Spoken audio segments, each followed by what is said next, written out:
할렐루야. 오늘 이 시간 가운데 하나님 주신 은혜가 충만하기를 간절히 축복합니다.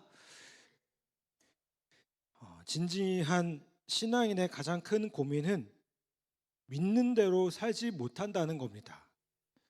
그런데 여러분, 이것이 우리의 신앙의 노력을 포기하도록 만들어서는 안 되는 것임을 보게 됩니다. 오히려 이러한 괴리감에 대한 고민이 우리의 신앙을 삶의 모습 가운데 나타내는 그런 동기가 되어야 됨을 보게 돼요. 그래서 신앙생활에 있어서 가장 중요한 숙제는 우리의 믿음의 모습이나 삶이 어떻게 삶으로 나타날 수 있는가, 이게 가장 중요한 숙제임을 보게 됩니다. 그래서 여기서 중요한 게 뭘까요? 결국 결단의 문제예요. 그렇지 않겠습니까? 우리가 머리로 아는 것에서 끝나는 것이 아니라 이게 우리 행동으로, 실천으로 우리 삶에서 드러나려면 내가 이렇게 해야겠다라고 결단할 수 있는 그런 모습이 필요함을 보게 됩니다.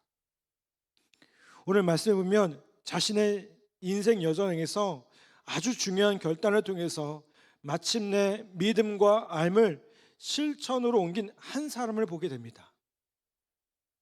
그 사람의 이름은 바로 아리마대 요셉입니다. 이 아리마대라는 것은요, 지명이에요. 그렇죠? 그래서 오늘 말씀에도 뭐라고 얘기합니까? 아리마대 사람 요셉이라고 표현하고 있습니다. 이 아리마대는요, 지금의 렌티스라는 지역으로 본래 사무엘 고향인데 라마다임 소빔이라고 불리기도 합니다. 예루살렘에서 약 서북방으로 한 35km 정도 떨어진, 어떻게 보면 그렇게 먼 거리는 아닌 지역의 마을입니다. 성경은 이 아리마대 출신의 요셉이 존경받는 공회원이었고 하나님의 나라를 기다리는 사람이었다라고 말씀합니다. 하나님의 나라를 기다린다는 말은요, 뭐와 같을까요? 메시아를 기다린다. 예? 메시아가 오셔서 그들을 구원할 그 구원자를 기다린다라는 말과 같습니다. 즉 메시아를 통해서 이루어질 하나님의 나라, 그 하나님의 나라를 기다리는 사람이었다고 말할 수가 있습니다. 그런데 여러분, 하나님의 나라를 기다리고 있었음에도 그는 아직 삶의 현장을 통해서 하나님 나라의 신앙을 드러내지 못하고 있음을 보게 됩니다. 그런데 예수님이 돌아가신 후에 그에게도 결단의 순간이 찾아오게 됩니다. 아리마대 요셉은요, 예수님의 십자가 사건이 일어나기까지 전혀 그 이름이 언급되지 않습니다. 그러다가 십자가 사건 이후에 갑자기 이 사람이 등장을 합니다. 이게 뭘 의미할까요? 아마도 이 아리마대 요셉은요, 자신의 정체를 숨기면서 살아왔던 예수님의 비밀 제자였을 가능성이 큽니다. 그럴 만한 근거를 우리는 요한복음에서 찾아볼 수가 있어요. 요한복음 19장 38절 한번 볼까요? 한번 찾아보시죠.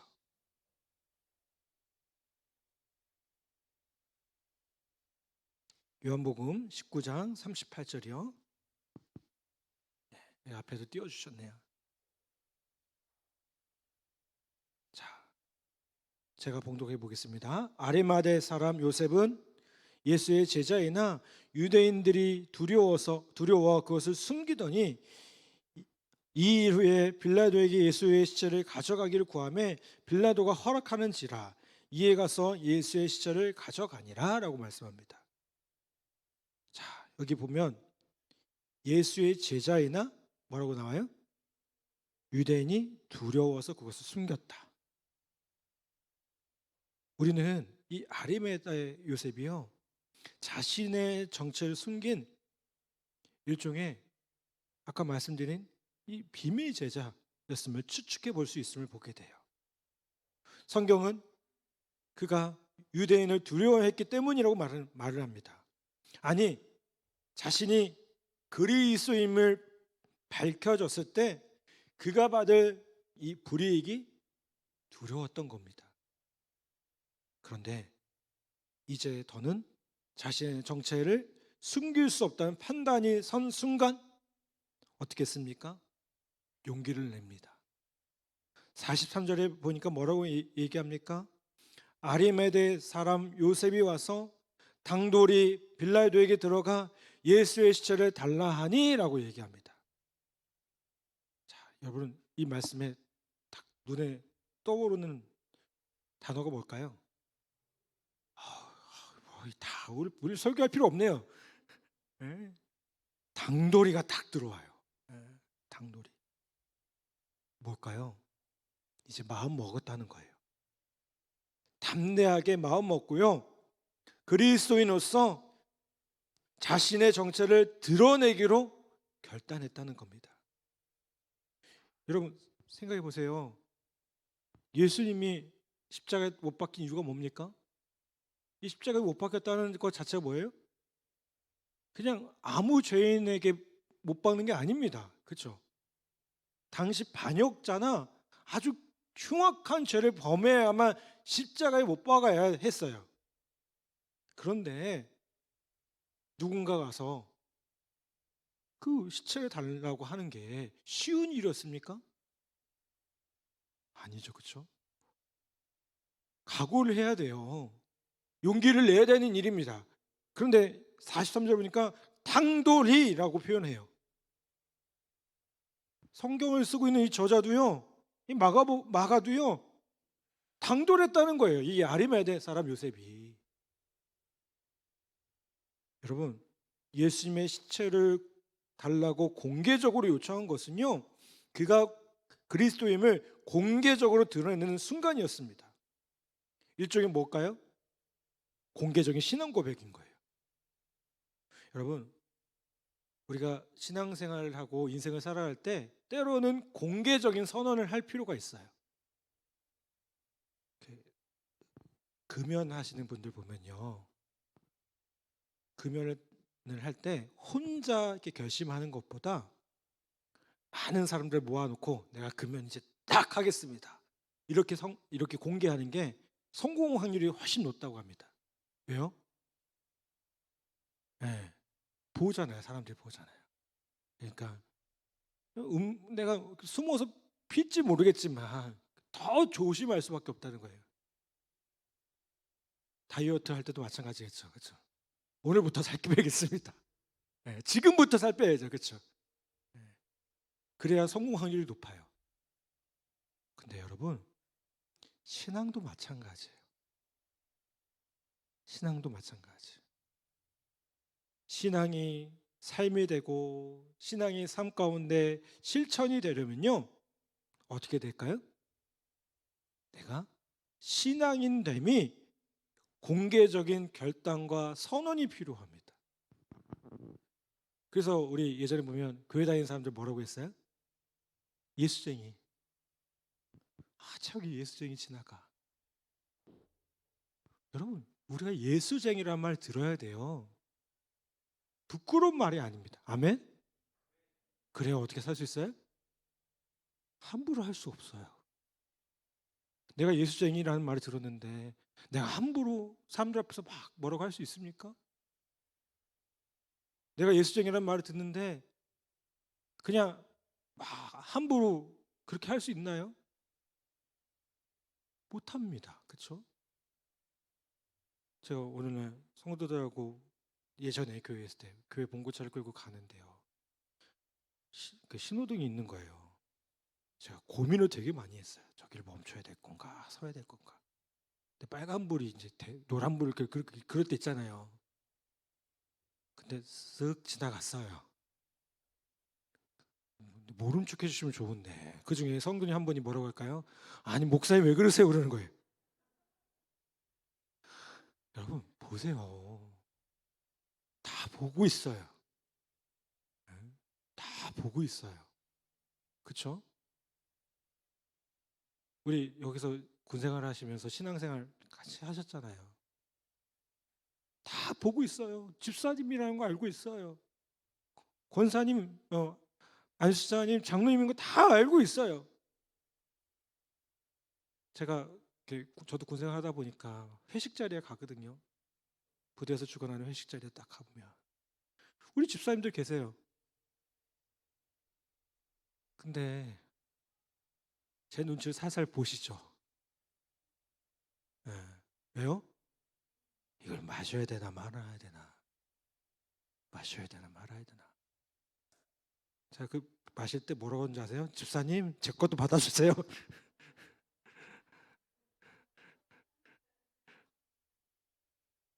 얼굴 빨개지시죠. 저는 이제 뭘 줄까요? 제가 술 드린다고 절대 생각하시면 안 돼요. 사이다 드리는 거예요. 집사님 그러면서. 네. 얼굴 빨개지시죠.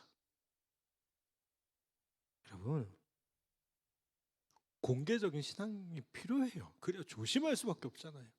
그게 또 뭐예요? 나 자신을 보호하는 역할을 합니다. 그렇지 않겠습니까? 제가 언젠가 말한 것처럼 우리 사회가 자꾸 무너지는 이유가 술 때문에 무너진다고 얘기했잖아요. 망한다고. 지켜드리는 거예요. 네. 마태복음 10장 32절 33절 보면 뭐라고 얘기합니까? 누구든지 사람 앞에서 나를 시인하면 나도 하늘에 계신 내 아버지 앞에서 그를 시인할 것이요, 누구든지 사람 앞에서 나를 부인하면 나도 하늘에 계신 내 아버지 앞에서 그를 부인하리라. 여러분, 사람 앞에서 나를 시인하면 나도 하늘에 계신 내 아버지 앞에서 시인하신대요. 누가요? 예수님이. 우리가 사람 앞에서 시인하면 내가 예수 믿는 사람입니다. 그러면 주님이 우리를 그렇게 예수 믿는 사람입니다, 이렇게 고백한다는 거예요. 여러분, 신앙은 내가 신앙생활을 가지고 있다는 거 절대로 숨길 필요가 없습니다. 내가 예수 믿는다는 거, 내가 예수 믿는 사람이라는 거, 하나님 백성이라는 거, 여러분, 이게 부끄러운 일이 절대 아니에요. 이것을 귀하게 여기고 오히려 이것을 통해서 겪는 어떠한 고난이 있다 할지라도 그것을 감사함으로 받을 수 있는 우리 모두 되기를 간절히 바랍니다. 그런데 제가 보니까요, 우리 교회 분들은 아닌데 신앙생활하는, 군대에서 신앙생활하는 분들 중에 주님보다 지휘관 눈치를 보는 분들이 더 많이 계시더라고요. 제가 어느 분을 이렇게 만나서 얘기하다 보니까 분명히 교회 나오시는 분인데 교회를 안 나와요. 교회 다니신 분인데 물어봤어요. 근데 이분이 한마디 하더라고요. 목사님, 저는 사실은 회교입니다. 회교? 그래서 제가 무슨 이슬람 다니시나 그렇게 물어봤어요. 속으로 그렇게 생각했어요. 근데 그게 아니라 돌아다니 회자를 쓰시는 거예요. 다 다니는 거예요, 지휘관 따라서. 그런 분이 계셔요. 네. 자, 그랬어요. 이제 회교하지 마시고 회개하시라고. 아멘. 네. 회교할 필요 없이 회개하시고, 네? 하나님 딱 믿으시면 되지 않냐고. 뭐가 두렵냐고. 제가 그렇게 얘기했던 적이 있어요. 여러분, 우리의 공개적인 믿음의 결단이 필요한 줄 믿습니다. 아멘. 우리 신우 형제들 식사 때 보면 기도하는 형제들이 있는지 모르겠어요. 간혹 가다 보면 어떤 형제 이렇게 하더라고요. 네. 머리 만진 척부터 시작해가지고요, 이렇게 해서. 그럴 필요 없잖아요. 내가 교회 다니는데 식사기도 하는 게 뭐 부끄러운 일입니까? 네. 여러분, 신앙을 드러내는 일을 창피하게 여기지 않기를 다시 한번 부탁을 드립니다. 아리마대 사람 요셉의 이야기로 다시 돌아오겠습니다. 이 사람이 예수님의 시체를 달라고 요구했을 때 그가 가정할 수 있는 최악의 상황은 무엇입니까? 아마도 공회원의, 사내들인 공회의 이 공회원의 자격을 상실할 수도 있었을 겁니다. 이 공회의원은요, 지금 뭐하고 같은 건가요? 국회의원과 비슷한 역할을 했어요. 그는 이제 공개적인 결단, 범죄자인 예수의 편에 서는 결단으로 이런 대접과 존경을 상실할 수도 있었습니다. 당시 이 아리마대 요셉의 결단은요, 희생이었습니다. 자신에게 어떠한 이익도 기대할 수 없는 희생이었다는 겁니다. 그럼에도 그가 이런 희생을 감수한 이유가 무엇일까요? 무엇보다 그렇게 하는 것이 이제라도 그리스도인으로서의 도리라고 생각했기 때문입니다. 한 걸음 더 나아가서 그렇게 하는 것이 이제라도 죽은 예수님의 명예를 회복하고 그분이 가르친 복음의 영향력을 확산하는 길이라고 생각했을지도 모릅니다. 실제로 이 아리마대 요셉의 결단은요, 당시 어떤 영향을 미쳤습니까?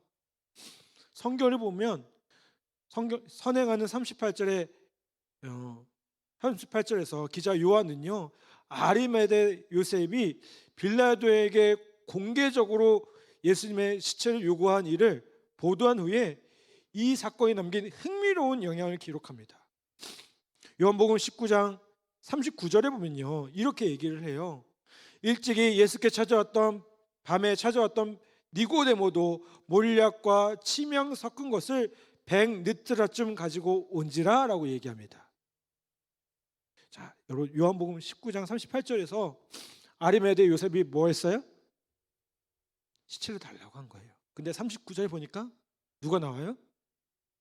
니고데모가 나오는 거예요. 그리고 니고데모가 뭘 했어요? 몰약과 치명 섞은 것들을 가지고 왔어요.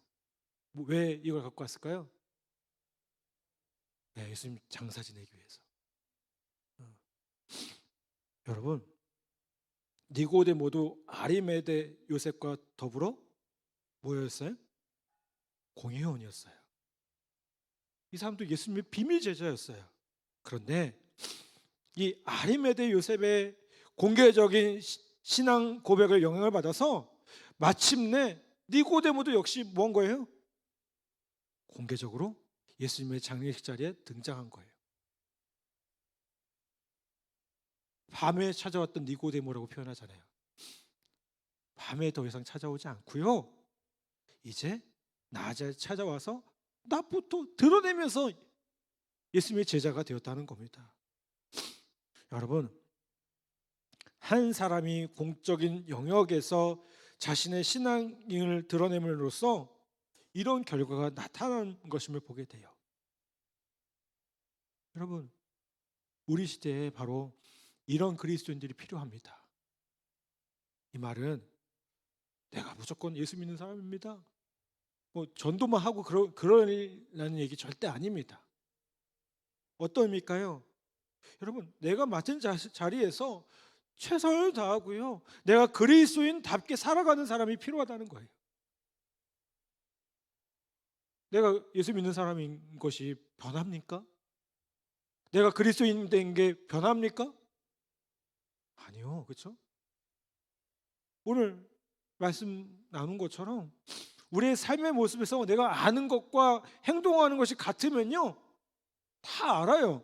이미 다 알 겁니다. 아, 저 사람 교회 다니는 사람이야. 그거 어떻게 해요? 그렇게 살아가는 거예요. 그럴 때 영향력이 나타나게 된다는 겁니다. 그런데 그게 때로는 어떻게 될까요? 나에게 불이익으로 다가올 수도 있어요. 내가 때로는 그것 때문에 고난당할 수도 있어요. 사회생활에, 신앙생활에 어려움을 겪을 수도 있어요. 그런데 여러분, 이런 모습은 분명 누군가에게는 선한 도전과 영향력이 될 줄 분명히 믿습니다. 아멘. 제가 앞서 회식 자리 얘기했잖아요. 어제 제가 연무대 교회를 갔다가요, 오랜만에 아주 반가운 분을 만났어요. 저랑 같이 근무했던 집사님인데요. 이분이 그 저랑 사단에서 근무할 때 정훈 참모를 하셨던 분이에요.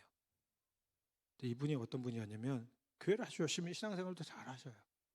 근데 회식 자리에 갔는데 저도 같이 있는 자리였거든요. 근데 그때 교회 다니는 참모장이라는 분이 계셨어요. 참모장 집사님이 계셨어요. 이분이 이 정훈 참모한테 자꾸 술을 먹이는 거예요. 안 먹는다고 하시더라고요. 끝까지. 그분이 참모장 되는 집사님이 그런 얘기 하는 거예요. 나도 예수 믿는다고. 나도 교회 다닌다고. 왜 너가 안 먹냐고. 근데 제가 그 옆에서 있다가 저도 좀 사실 좀 불편했거든요. 근데 끝까지 버텼어요. 안 먹었어요. 나중에 부르시더라고요. 참모장님이 그 정원 참모 집사님을. 저는 이렇게 옆에서 쫄아가지고요. 저 참모장님이 나한테까지는 안 먹이겠지. 네. 근데 진짜로 뭐 저한테는까지는 그렇게 안 하셨어요. 근데 이분은 이거 어때요? 그렇게까지 하니까 본인이 사실은 되게 힘들었을 거예요. 한 번은 만나서 얘기하는데 힘들다고 실제로 얘기도 하더라고요. 그 이후에 이제 결제 같은 걸 받으러 들어가면 분위기가 이상한 거 있잖아요. 남자들이 군생활을 그렇게 한답니다. 우리 아셔야 돼요. 예? 분위기 이상한 거 있잖아요. 결제 들어가면 뭐 이렇게 자꾸 이렇게 뭐 다시 검토하러 그러고 그런다는 거예요. 여러분, 이게 신앙생활에 그런 어려움이 있을 수 있어요. 근데 참 감사했던 건 이분 다 이기셨어요. 잘 이기셨어요. 지혜롭게. 정훈 참모라고 했잖아요. 그분 사무실이 항상 북적북적했어요. 왜요? 저한테 오는 게 아니라 그분한테 어려움이 있으면 그분한테 가더라고요. 같이 이야기하고 들어주고. 어제 딱 갔더니 안수 집사님이 돼서 오셨더라고요. 저하고 있을 때는 그냥 일반 집사님한테 안수 집사님 되셔서 연무대 교회 섬기고 계시더라고요. 너무 반가워가지고. 여러분, 분명히 불이익이 있을 수도 있어요. 신앙생활 하는 게. 그런데 그런 것들을 이겨낼 때 누군가에게 선한 영향력을 주는 귀한 은혜가 있을 줄 분명히 믿습니다. 아리마대 요셉이 예수님의 장례식에서 드린 헌신은 무엇이었습니까? 예수님께 무덤을 드리는 일이었습니다. 아마도 이것은 자신이 사용하기 위해 미리 준비한 무덤이었을 수도 있습니다. 성경은 이 무덤이 바위에 판 무덤이었다라고 기록하고 있습니다만 마태는 뭐라고 얘기하냐면요. 바위 속에 판 자기 새 무덤에 넣어두고라고 기록하고 있어요. 이건 아직 아무도 사용한 일이 없는 새 무덤이었음을 이야기합니다. 그런데 여러분, 당시 일반인들은요, 누군가 사용한 무덤을 다시 잘 정리해서 사용하는 것이 보편적인 관습이었다고 얘기를 해요. 그러면 우리나라 문화에서 좀 이상할 수도 있죠. 왜냐면 우리는 무덤을 어떻게 만들어요? 땅을 파고 그렇게 하잖아요. 근데 당신은 어떻게 무덤을 사용했을까요? 굴을 팠어요, 굴을. 네. 흔히 말하는 바위를 파서 굴을 만들고 그걸 무덤으로 쓴 거예요. 그러니 어떻게 할까요? 또 쓸 수 있겠죠, 그렇죠? 네. 또 쓸 수 있습니다. 일반인들은 그렇게 썼대요. 그런데 요셉은 어떻게 했을까요? 새 무덤을 사용했어요. 자신이 주라고 고백한 그분께 최선의 것을 드리고 싶어 했다는 겁니다. 여러분, 구약에서 가르쳐온 일관성 있는 재물에 대한 모습은요, 어떤 모습일까요? 언제나 첫 번째 것, 새 것, 흠없는 것이었어요. 뭐라고요? 첫 번째 것, 새 것, 흠없는 것. 그렇죠? 왜 그럴까요? 주님께 최선을 다해서 드리고 싶으니까요. 제일 좋은 거 드리고 싶잖아요. 그러니까 뭐라고 해요? 첫 번째 것. 얼마나 소중합니까? 새 것이요, 당연하겠죠. 흠없는 거 당연하겠죠. 그렇죠? 여러분 어떻습니까? 그동안 새 것으로, 최선의 것으로 주님과 하나님의 나라를 섬기셨습니까? 우리는 신앙생활 하면서 이 신앙생활이 오래 하다 보면 이런 부분들이 자꾸 묻어집니다. 그렇죠? 여러분, 헌금 사람에게 하는 것 절대 아닙니다. 요즘에 목사가 헌금 얘기하면 성도들이 도망간다는데 큰일 났어요. 제가 헌금 얘기합니다. 여러분, 헌금은요, 그냥 있는 그대로 그냥 하는 게 아니에요. 어떻게 해야 될까요? 최선의 것을 하나님께 드리는 겁니다. 그렇게 드려야 하나님 기뻐 받으시지 않겠습니까? 우리가 가인과 아벨의 제사 이야기 너무나도 잘 아시지 않습니까? 왜 가인과 아벨의 제사 중에 하나님께서 아벨의 제사를 받으셨습니까? 하나님께 최선을 다해서 드렸기 때문에요. 습관적으로 드리지 않고 그 온 마음과 정성이 그 제물에 담겨져 있었기 때문에 하나님께서 아벨의 제물을 받으셨다는 겁니다. 여러분, 그럼 우리가 어떻게 하나님 나라를 위해서 섬기시겠습니까? 그동안 섬겨 왔는데요.